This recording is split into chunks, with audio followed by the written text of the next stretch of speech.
之開心嚟到首爾參加 GBCC 學術會議。咁呢個係全亞洲甚至係全世界一個重要嘅乳癌學術會議盛事啊！咁廢話唔多講啦，我哋睇睇到底有咩最新嘅 data。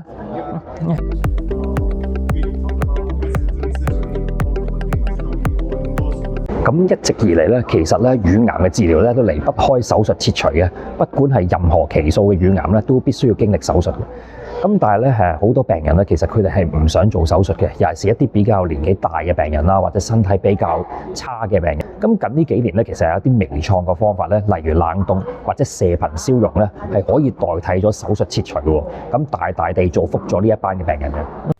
咁冷凍治療嘅原理咧，就係用一個極低溫嘅針頭，咁可以去到-40度到-80度之間嘅，咁啊直接插落去腫瘤裏邊咧，就令到腫瘤壞死嘅。咁另外咧，佢亦都可以破壞咧圍繞住腫瘤周邊嘅血管，咁啊從而 cut 咗呢啲血管嘅話咧，咁個腫瘤咧就慢慢缺乏營養咧，咁啊進一步咧進行凋亡嘅。咁過程嘅途中咧，醫生就會用個超聲波探頭作為定位啦，跟住另一隻手咧就將嗰個冷凍針咧拮落去個腫瘤裏邊。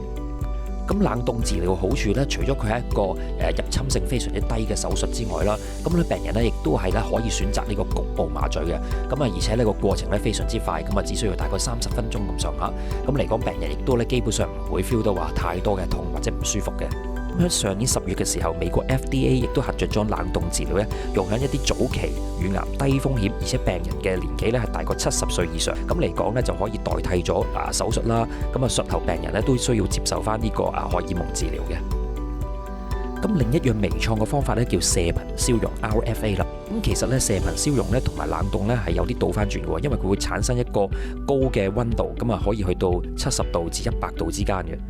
咁一直以嚟咧，射頻消融咧用喺其他嘅腫瘤咧都好成功嘅，例如係肺嘅腫瘤啦、肝嘅腫瘤啦、骨裏邊嘅腫瘤啦，或者係腎上面嘅腫瘤。咁到底邊啲病人咧適合使用呢個射頻消融呢？一般嚟講呢個乳癌係比較早期，冇淋巴結轉移嘅，咁啊個 size 咧係2 cm 以內啦。咁而且咧相對咧係一個比較低危型嘅乳癌嘅，即係話荷爾蒙陽性而有 HER2 陰性，因為呢啲乳癌咧佢生長速度比較慢嘅，個腫瘤咧亦都係好容易咧喺個超聲波裏邊咧係可以睇到，咁所以醫生咧就可以借助超聲波咧作為一個導航嘅。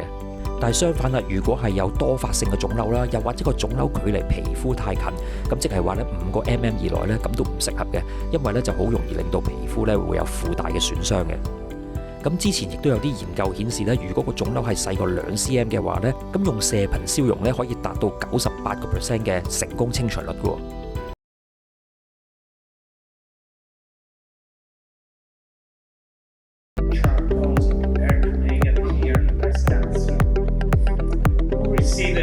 咁我哋都知道咧，乳癌好多病人咧，其實咧需要術後咧係做化療啊、電療啊，去減低佢復發嘅。咁但係而家咧有一種藥叫 CDK4/6咧，其實可以加埋荷爾蒙藥一齊咧，可以大大減低到病人復發嘅機率嘅。咁咧而家咧，就算一啲好早期嘅乳癌病人，譬如淋巴結係冇轉移嘅話咧，都適合食呢一款嘅 CDK4/6嘅藥物嘅。好多時一個癌症嘅復發咧，都係講緊由診斷起計5年之內咧，大部分都係呢個時間復發嘅。咁但係荷爾蒙型嘅乳癌咧，似乎係一個例外嚟嘅。因為其實臨床上咧見到有唔少嘅病人咧，喺10幾年甚至20年嘅話咧，都有機會咧係復發嘅。咁一般荷爾蒙陽性嘅乳癌咧，病人都需要喺呢個手術或者經歷咗化療、電療之後咧，需要食呢個荷爾蒙藥，咁啊食5至10年嘅。咁但係有一隻藥咧叫 CDK46，咁呢一隻咧係一隻細胞生長週期嘅抑制劑。咁如果病人服用呢個口服荷爾蒙藥，再加上呢個 CDK46嘅標靶藥咧，可以進一步減低病人嘅復發風險嘅。咁而家亦都發現咧，就算病人係冇淋巴結轉移，但係佢哋嘅腫瘤 size 咧可以達到 T2，咁啊亦都帶有啲比較高危嘅因素咧。咁病人亦都係合適係食呢個 CDK46嘅標靶藥嘅。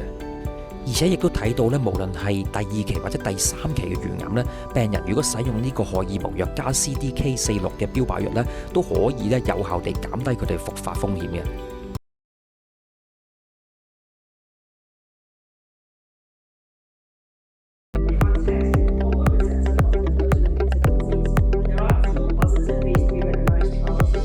咁免疫治療咧，其實喺三陰性乳癌咧都用咗好幾年嘅時間喎。咁啊，其實最主要咧就用喺呢個晚期嘅三陰性乳癌啦，同埋喺手術之前咧落呢個免疫治療咧，先縮細咗個腫瘤嘅。咁但係而家都有啲新嘅 data 咧，係將呢個免疫治療咧同埋一啲新嘅 ADC 藥物嚟混合使用。咁個效果到底係點樣樣咧？我哋一齊睇睇啦。咁而家喺三陰性乳癌裏邊咧，免疫治療咧可以用喺手術之前，咁啊加呢個化療藥先縮細咗個腫瘤，然後再進行手術，然之後術後咧再用呢個免疫治療。咁嚟講咧，亦都發現咧病人嗰個總體生存率咧係有所提升嘅。咁另外，如果病人被診斷到晚期嘅三陰性乳癌，即係佢哋已經出現擴散嘅情況咧，亦都可以使用呢個免疫治療加呢個化療藥。咁一般嚟講咧，係需要病人有呢個 PDL1 呢個嘅指標陽性咧，先至可以受惠嘅。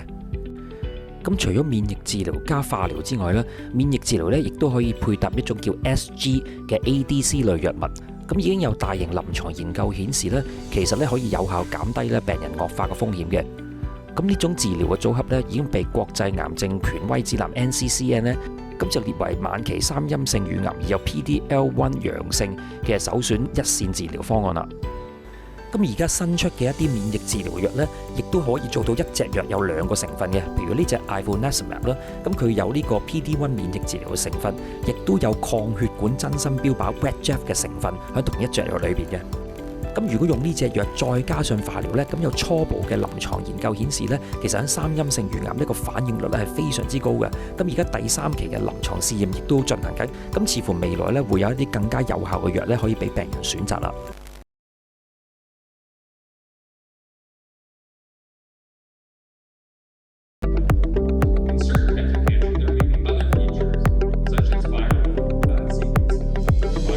咁 ctDNA 咧近呢幾年咧係一個好熱門嘅 topic 嚟嘅。咁喺乳癌上邊咧運用 ctDNA 咧最主要咧就喺晚期嘅情況之下咧睇下佢有冇啲新嘅基因突變啦。咁同埋咧而家咧亦都可以使用呢個 ctDNA 技術咧去指導我哋咧其實咧係點樣邊啲病人需要接受一啲更高強度嘅治療藥物啦，或者係一啲咧比較低危嘅病人咧，其實會接受一啲比較低強度嘅治療嘅。因為 ctDNA 同我哋嘅病情同埋預後咧有非常之強烈嘅正相關關係嘅。咁呢個叫 Plasma March 嘅研究咧，就係一班晚期嘅乳癌病人。咁佢哋咧就之前咧就用過一啲其他嘅全身性治療方案，譬如化療啊，又或者係荷爾蒙藥啊，咁又出現有抗藥性嘅情況，又或者病人咧係喺呢個早期乳癌咁啊接受緊呢個輔助嘅治療期間咧，咁啊個病咧又出現復發啦。咁啊病人咧就會抽取呢個 ctDNA 咁啊去檢查下，睇下有冇啲新嘅基因突變。咁常見嘅基因突變有 ESR1 啦、HER2 啦、AKT1 啦，病人咧就會 match 去呢個相應嘅藥物去針對呢個新嘅基因突變嘅。咁研究結果顯示咧，用 ctDNA 技術咧去揾呢啲嘅基因突變出嚟咧，比起傳統使用 ddPCR 嘅方法，亦即係逐個基因去配對咧，大家嘅一致性係非常之高嘅。咁呢一個研究咧就係一班荷爾蒙陽性嘅乳癌病人，咁佢哋喺術後咧食呢個荷爾蒙藥加一隻叫 CDK46嘅標靶藥物。咁佢哋咧就使用呢個 ctDNA 咧去睇下佢哋嘅復發風險。咁如果病人咧每一次嘅 ctDNA 都係陰性咧，佢哋嘅表現係最好嘅。咁佢哋咧有成87% 嘅病人咧喺4年之內咧其實係冇任何嘅復發嘅跡象嘅。咁第二好嗰班咧就係初頭陽性，後來咧食下藥咧就變咗陰性呢批病人，咁都有58% 嘅病人咧係相安無事嘅。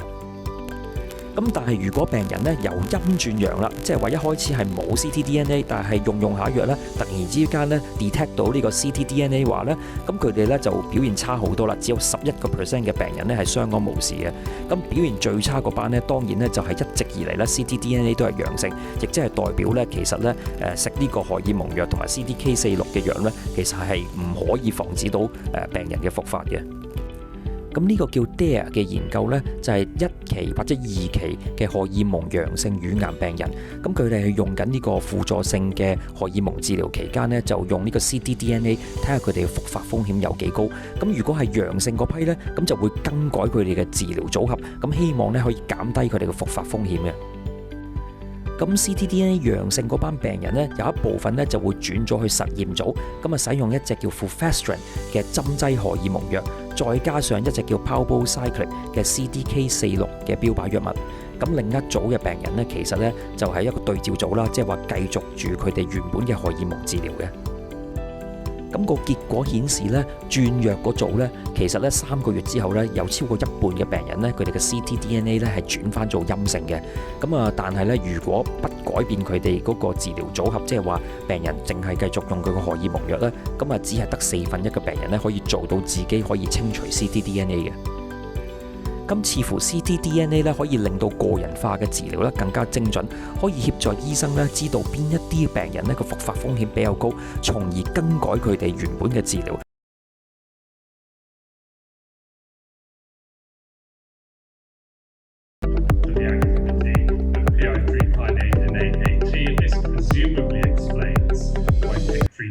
咁荷爾蒙陽性嘅晚期乳癌病人咧，佢哋好多時一線咧都會用呢個荷爾蒙藥物。咁但係過咗一段時間之後咧，佢哋就會對荷爾蒙藥物咧有抗藥性嘅。咁好多時候咧，病人咧就需要轉用呢個全身性化療藥物，咁帶嚟一啲嘅副作用嘅。咁但係而家咧，其實咧有啲新嘅藥物咧可以針對一啲新嘅標靶點，咁從而使到病人咧就唔需要咁快接受化療喎。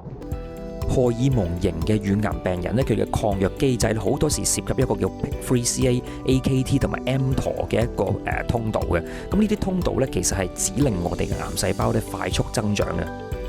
咁呢個 Capitello 291嘅研究咧，就係一班晚期嘅荷爾蒙型乳癌病人，咁佢哋又用緊呢個荷爾蒙藥期間呢，咁啊有呢個抗藥性啦，咁啊病人呢就分做2組，咁啊一組呢就係用呢個叫 Capivasertib 嘅 AKT 標靶藥，再加隻針劑嘅荷爾蒙藥 Fulvestrant，咁另一組呢就用呢一個嘅安慰劑加上針劑嘅荷爾蒙藥 Fulvestrant。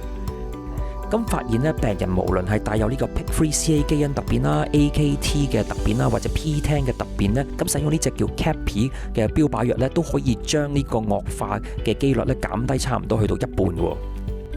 咁有一隻嘅基因突變咧叫 ESR1，咁通常咧係出現喺咧用過荷爾蒙治療嘅乳癌病人身上嘅。咁啊呢個 ESR1 咧就抵抗緊病人而家用緊嘅舊有嘅荷爾蒙藥。咁佢哋咧有一組嘅病人咧就使用呢個實驗性嘅新型荷爾蒙藥 Giredestrant 加一隻嘅 mTOR 標靶藥 Everolimus， 咁可以大大地減少病人出現惡化個風險咧，達到62% 咁多喎。咁所以咧，荷爾蒙陽性嘅乳癌病人咧，如果佢哋一線使用呢個荷爾蒙藥加上 CDK46嘅標靶藥，如果出現抗藥性咧，係唔需要咁心急，係即刻轉化療住嘅。咁記住同醫生商討一下咧，會唔會檢驗一下一啲基因突變，譬如 ESR1 啊、PTEN 啊、AKT 啦，同埋 PIK3CA 啦。因為咧，如果揾到佢哋嘅話咧，可以咧使用相應嘅標靶藥物嘅。